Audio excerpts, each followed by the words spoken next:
But सबसे पहले आज दूसरा दिन है, तो दूसरे दिन का सफ़र शुरू होने जा रहा है साई जी के साथ। दूसरे और दिन का आज सफ़र है। हम लोग बेंगलुरु से निकल रहे हैं और यहाँ से कोयम्बटूर के लिए निकलेंगे। प्लानिंग में थोड़ा बदलाव हुआ है। इसके बाद कोयम्बटूर शाम तक पहुँचने का हम लोगों की प्लानिंग है। देखते हैं ये सफ़र कैसा रहता है। हम लोग फिर से एक रोमांचक सफ़र पर निकल रहे हैं और travelinglover.com की टीम आपको कोयम्बटूर के मशहूर शिव मंदिर को दिखाएगी, भगवान महादेव के उस स्वरूप को दिखाएगी जो कि पूरी दुनिया में कहीं नहीं है। चलिए, तो सफ़र की शुरुआत हो रही है, फिर मिलेंगे रास्ते में। तब तक के लिए बाय बाय।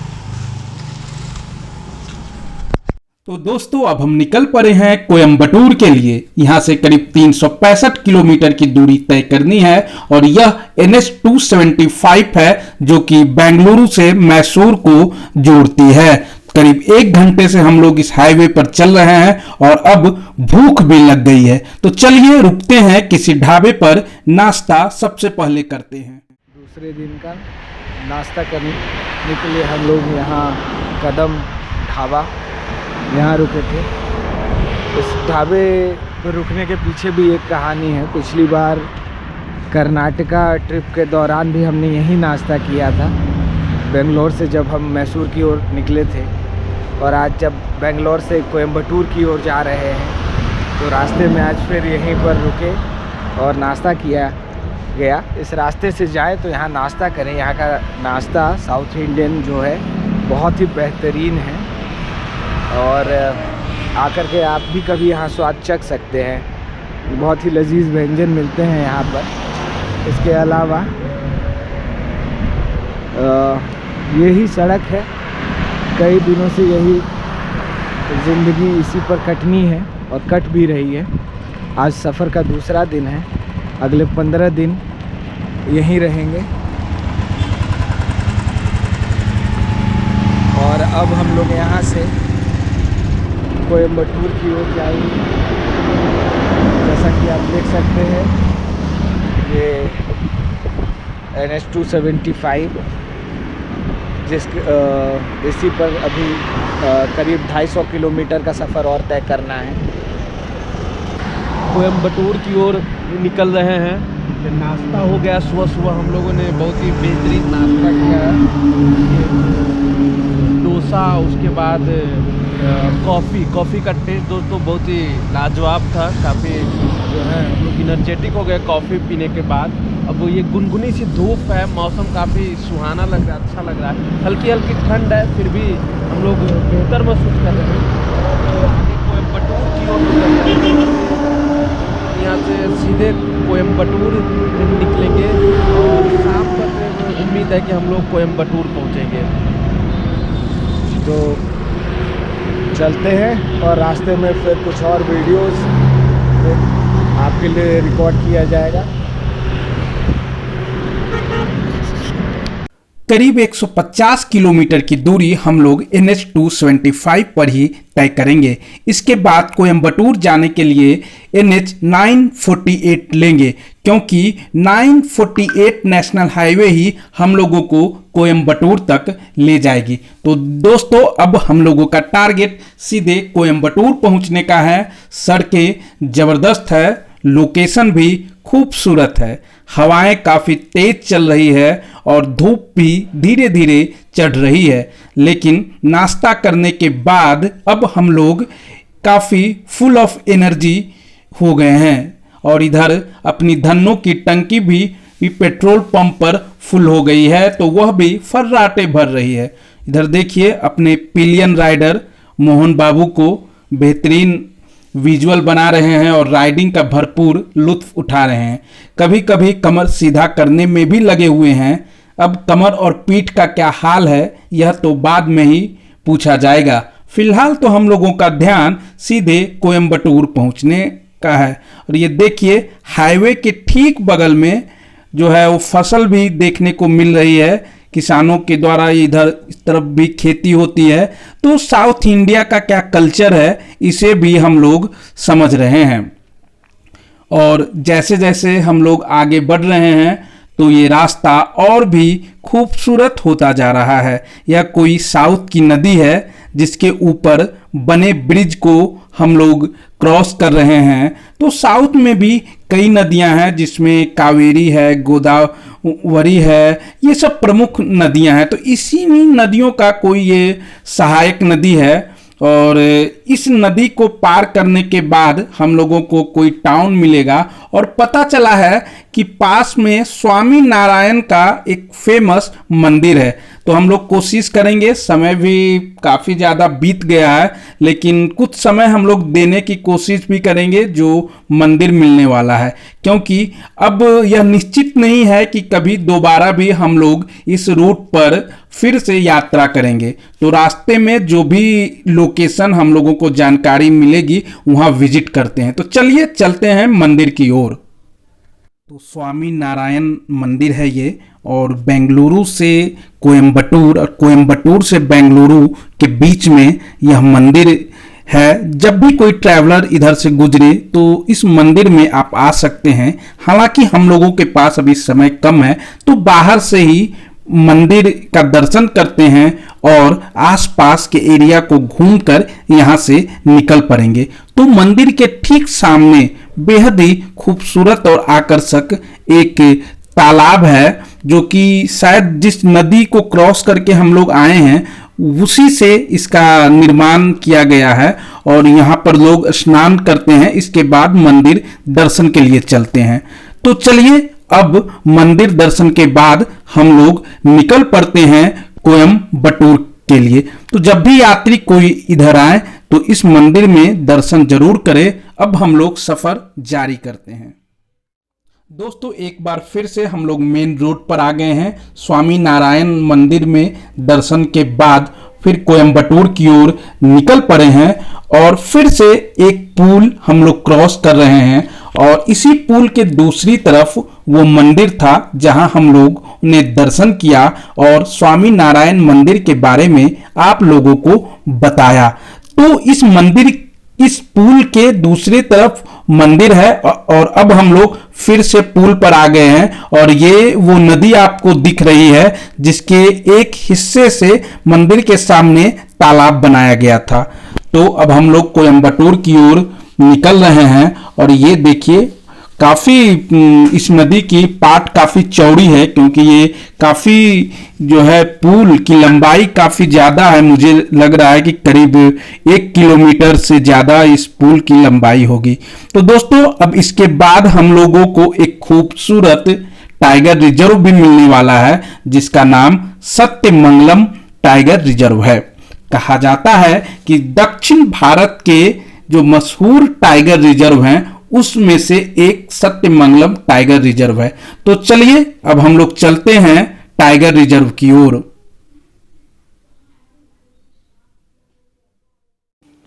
तो ये देखिए हम लोग पहुंच गए हैं सत्यमंगलम टाइगर रिजर्व। यह दक्षिण भारत के महत्वपूर्ण टाइगर रिजर्व में से एक है। यहाँ आने वाले पर्यटकों के लिए सफारी की भी व्यवस्था है। हालांकि हम लोग अभी सीधे कोयम्बटूर जा रहे हैं, इस वजह से इस टाइगर रिजर्व एरिया को फिलहाल नहीं घूम रहे हैं। थकान काफ़ी ज़्यादा हो गई है। तो ये देखिए यहाँ आराम फरमाया जा रहा है, धन्नों को साइड में लगा दिया गया है और कुछ देर यहाँ आराम करने के बाद हम लोग निकल पड़ेंगे। और आराम भी हाईवे के ठीक बगल में जो रेलिंग होती है उस पर की जा रही है, उसके ठीक दूसरी ओर गहरी खाई है। तो कुछ देर शरीर को रेस्ट दिया जा रहा है। बेहद ठंडी हवा चल रही है और पूरे शरीर में लग रहा है दोबारा एनर्जी का रिसाइकलिंग हो रही है। यह खूबसूरत लोकेशन जो आप देख रहे हैं वो सत्यमंगलम टाइगर रिजर्व का है। तो अब हम लोग सत्यमंगलम टाइगर रिजर्व को क्रॉस कर रहे हैं। यह रिजर्व एरिया जो है वो करीब 100 साल पुराना एरिया है और कहा जा सकता है कि इन 100 सालों में इस एरिया में जंगल की काफ़ी बढ़ोतरी हुई है। पर्यटकों के लिए यहाँ कई रेस्ट हाउस है जहाँ रुककर लोग इस पूरे लोकेशन को एक्सप्लोर कर सकते हैं। तो जब भी आप इस एरिया से गुजरते हैं या फिर आप बेंगलुरु में हैं, कोयम्बटूर जा रहे हैं, तो सत्यमंगलम फॉरेस्ट जो एरिया है यहाँ आप घूम सकते हैं, एक्सप्लोर कर सकते हैं। और सत्यमंगलम टाइगर रिजर्व जो है इसे सरकार ने 2008 में घोषित किया था टाइगर रिजर्व। करीब बताया जाता है कि 1400 किलोमीटर एकड़ में यह पूरा टाइगर रिजर्व एरिया जो है वो फैला हुआ है। यहाँ टाइगर की संख्या भी काफ़ी ज़्यादा है। सत्यमंगलम टाइगर रिजर्व जिससे आप देख रहे हैं हम लोग गुजर रहे हैं, यह तमिलनाडु में पड़ता है। तमिलनाडु के ईरोड जिले में सत्यमंगलम टाइगर रिजर्व आता है, क्योंकि ईरोड जिले के बाद ही हम लोग अब एक घाटी क्रॉस करेंगे, उसके बाद कोयम्बटूर की ओर आगे बढ़ेंगे। तो अब धीरे धीरे दोपहर के बाद शाम होने लगी है और भूख भी काफ़ी तेज हो गई है, लेकिन कई लोगों ने बताया है कि इसके बाद एक घाटी आने वाली है, वो काफ़ी खतरनाक घाटी मानी जाती है।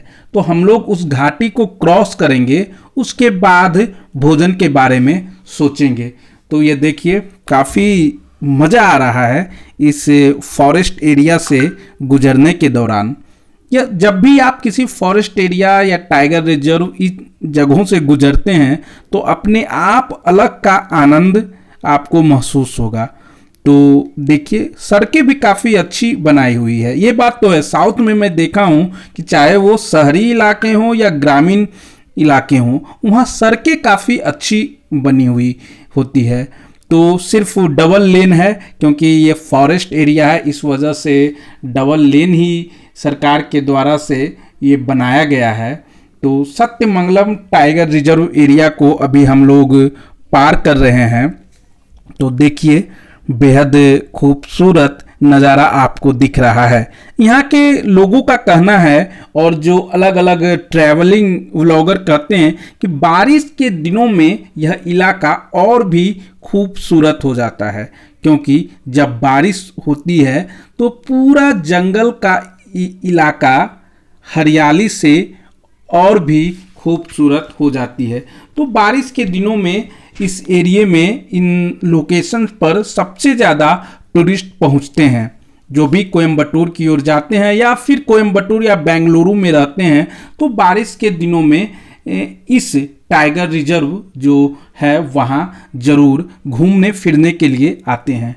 तो दोस्तों बहुत ही खूबसूरत जगह है जहाँ से हम लोग क्रॉस कर रहे हैं। मुझे जानकारी इस बारे में नहीं थी कि बीच में कोई इस तरह का फॉरेस्ट एरिया भी मिलने वाला है। रास्ते में ही लोगों ने बताया कि इस रास्ते पर सत्यमंगलम करके कोई टाइगर रिजर्व है। तो हम लोगों की खुशी और भी बढ़ गई कि चलो पहले से ये जानकारी नहीं थी, अब एक टाइगर रिजर्व को भी देखने का मौका मिलेगा। खैर हम लोगों के पास समय नहीं है अभी, अगर समय होता तो यहाँ रुक कर और टाइगर रिजर्व को एक्सप्लोर कर सकते थे। फिलहाल हम लोग कोयम्बटूर की ओर आगे बढ़ रहे हैं और अभी एक और चैलेंज हम लोगों के सामने जो चुनौती आने वाली है वो है एक घाटी को पार करना। आगे सत्यमंगलम फॉरेस्ट एरिया को जैसे ही हम लोग पार करेंगे उसके बाद डिम्बम घाट बोलते हैं, तो ये भी तमिलनाडु में ही आता है डिम्बम घाट, और करीब 14 किलोमीटर जो है वो एरिया पूरी तरह से घाटी है। तो उधर लोगों ने भी हम लोगों को बताया है कि उस घाटी में काफ़ी सावधानी पूर्वक जो है हम लोगों को बाइक राइड करनी है। तो देखते हैं अब आगे क्या होता है, अब क्या होगा वो तो भविष्य कोई नहीं जानता। फिर हम लोग अभी फ़िलहाल तो इस राइड को एंजॉय कर रहे हैं। अब देखिए भूख से लेकिन अब स्थिति खराब हो रही है, धीरे धीरे भूख जो है वो बढ़ रही है। लेकिन अब सोच रहा हूँ कि ये घाटी क्रॉस कर लिया जाए, उसके बाद ही खाना खाया जाए। तो देखिए अब हम लोग ये जो घाटी है डिम्बम घाटी बोलते हैं इसको, यह एरिया 14 किलोमीटर है। ये जो आप देख रहे हैं वो करीब 14 किलोमीटर हम लोगों को यह क्रॉस करना पड़ेगा।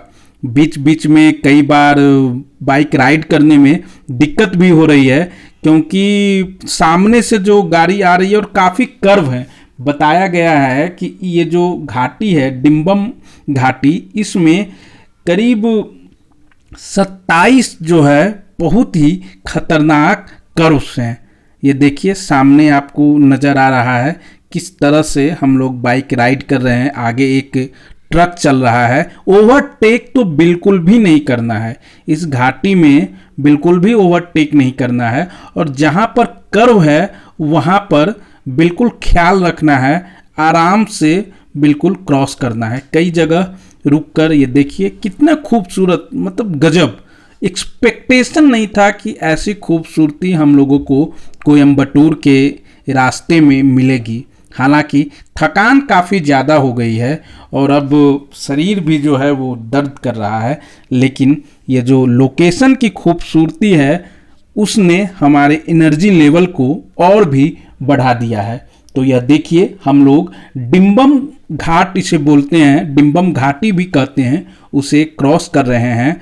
और लगता है इसे क्रॉस करने में भी 1 घंटे का वक्त और भी लगेगा, क्योंकि इस घाटी में काफ़ी सावधानी पूर्वक और रफ्तार काफ़ी कम रखनी है, तभी हम लोग अच्छे से अपनी राइड का लुत्फ़ उठा सकेंगे। देखिए सामने जो ट्रक भी चल रहा है उसका भी स्पीड काफ़ी कम है। तो हमेशा जब भी आप इस तरफ आएँ, खासकर नॉर्थ इंडियन लोगों को इधर के बारे में जानकारी नहीं है, तो उनके लिए मेरा खास सुझाव है कि वो इस घाटी को क्रॉस करते समय बिल्कुल ध्यान रखें। हम लोग भी बहुत सावधानी से इस घाटी में क्रॉस कर रहे हैं और आप भी जब क्रॉस करें तो बिल्कुल सावधानी बरतें।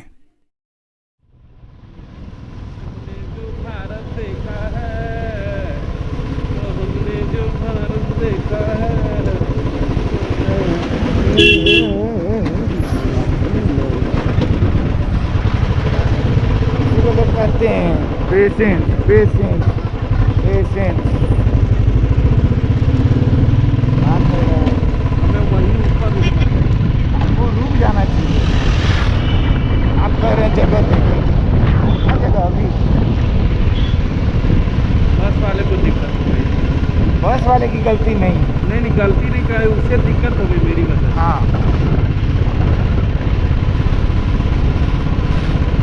मेरे लिए स्पेस था, उसके लिए नहीं था ना, मुझे लगा वो घुमा लेगा। अरे बड़ा गाड़ी है ना, चलिए अभी कोई नहीं।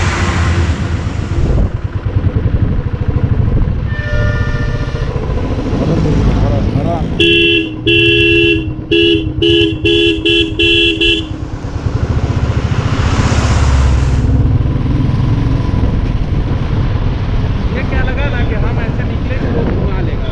हाँ लेकिन अगर उसको ज़्यादा उसको स्पेस चाहिए।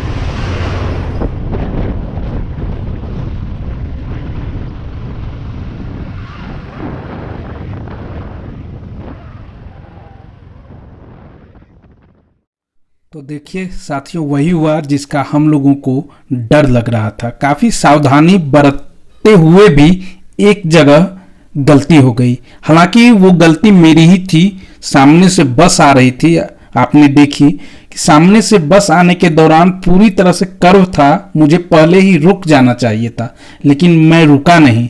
ये तो अच्छी बात थी कि सामने जो बस ड्राइवर था उसने गाड़ी को पहले ही कर्व पर बिल्कुल रोक दिया, नहीं तो हादसा हो सकता था। खैर, जाको राखे साइयां मार सके ना कोई, यह जो कहावत है बिल्कुल अभी एकदम सामने आ गया। अचानक से जैसे वो बस पास आ गई और जगह नहीं दिख रही थी कि घाटी में किस तरफ बाइक को मैं ले जाऊं, क्योंकि लेफ्ट के तरफ जो है वो सीधे खाई थी और राइट में बस थी और कॉर्नर थी। संयोग कहिए या फिर जो बस ड्राइवर है उसकी सूझबूझ कि उसने बस को वहीं पर रोक दी, ये उसके लिए भी काफी मुश्किल था। खैर, आगे हम लोग इसका ध्यान देंगे और बढ़ते हैं आगे कोयम्बटूर की ओर। तो देखिए यह जो घाटी है डिम्बम घाटी, अभी भी हम लोग क्रॉस कर रहे हैं। अब लगता है कुछ किलोमीटर और घाटी रह गई होगी। इसके बाद हम लोग हाईवे पर आएंगे और कोयम्बटूर पहुंच जाएंगे। अब कोयम्बटूर की दूरी ज़्यादा नहीं है। कोयम्बटूर में हालांकि फिलहाल शाम होने को है, तो सबसे पहले कहीं गेस्ट हाउस देखेंगे और वहां रुक जाया जाएगा और अगले दिन मॉर्निंग में कोयम्बटूर का जो सबसे फेमस प्लेस है, जो शिव की, आदि शिव की जो प्रतिमा है, सदगुरु के आश्रम में सदगुरु की ओर से महाशिव भोलेनाथ की बहुत ही शानदार और बड़ी प्रतिमा बनाई गई है, उसका दर्शन हम लोग करेंगे। तो वो कल करेंगे, वो अगले वीडियो में आप लोगों को दिखाऊंगा कि कैसे हम लोग कोयम्बटूर टाउन से आदि शिव की प्रतिमा के पास जाते हैं, उनका दर्शन करते हैं, और एक वाटरफॉल है उसको भी हम लोग एक्सप्लोर करेंगे। तो ये कल के वीडियो में आप लोग देखेंगे, नेक्स्ट वीडियो में। फिलहाल हम लोग अब कोयम्बटूर पहुंचने वाले हैं, करीब आधे घंटे और लगेंगे, उसके बाद शहर की ट्रैफिक जो होगी उसमें जो समय लगे। तो अब कैमरे का जो बैटरी पावर है वो भी अब जवाब दे रहा है, बैटरी डिस्चार्ज होने वाली है। तो आज का व्लॉग जो है वो यहीं पर छोड़ता हूं, क्योंकि फिर हम लोगों को अभी ये होटल भी पहुंचना है। ऑनलाइन जो है ये जंगल समाप्त होने के बाद ऑनलाइन होटल चेक करूंगा और वहीं ठहर जाऊंगा। अगले दिन हम लोग निकलेंगे सदगुरु के आश्रम के लिए, जहां आदि शिव की प्रतिमा का दर्शन करेंगे। तो दोस्तों अब बैटरी बिल्कुल डिस्चार्ज होने वाली है और भूख भी अपनी चरम सीमा पर है।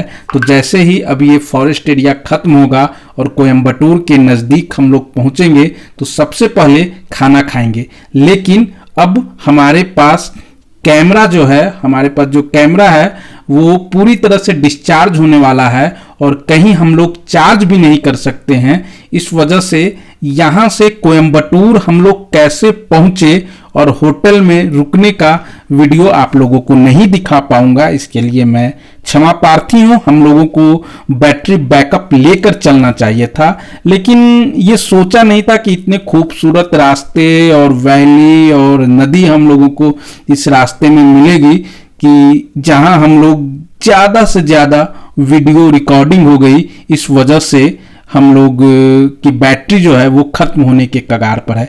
तो देखिए ये सामने आपको एक डैम दिख रहा है, डैम से जो है वो पानी नीचे गिर रहा है। और अब इस डैम के ठीक बाद कुछ किलोमीटर और चलने के बाद ये जो आप पुल देख रहे हैं, यहाँ से हम लोग क्रॉस करेंगे और कोयम्बटूर शहर के बिल्कुल नज़दीक पहुँच गए हैं।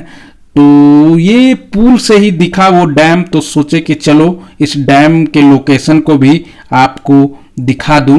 तो ये देखिए, ये मैं बाइक इधर लगाकर बैठा हुआ हूं अपने मित्र मोहन बाबू। अब शाम बिल्कुल होने को है और थोड़ी ही देर में हम लोग अब पहुंच जाएंगे कोयम्बटूर। यहीं से हम लोगों ने होटल की भी बुकिंग कर ली है।